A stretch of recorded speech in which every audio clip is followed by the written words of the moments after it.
प्रवाशांचा जीव धोक्यात घालून मोबाईलवर गाणी पाहत रिक्षा चालवणाऱ्या रिक्षा चालकावर कराड वाहतूक शाखेने दंडात्मक कारवाई केली आहे.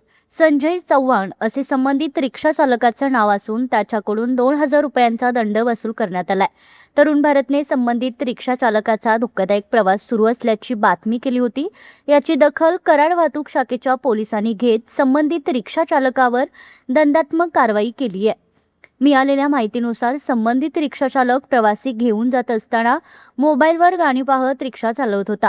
यामुळे प्रवाशांच्या सुरक्षिततेचा प्रश्न निर्माण झाला होता. प्रवाशांनी या प्रकारचा व्हिडिओ शूट करून तो सोशल मीडियावर प्रसारित केला होता.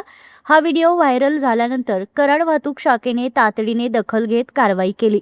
कराड वाहतूक शाखेचे सहाय्यक पोलीस निरीक्षक संदीप सूर्यवंशी यांच्या मार्गदर्शनाखाली ही कारवाई करण्यात आली आहे. वाहतूक पोलिसांनी वाहन चालवताना मोबाईलचा वापर करणे धोकादायक असून अशा प्रकारांना अजिबात पाठीशी घातले जाणार नाही असा इशाराही त्यांनी दिलाय.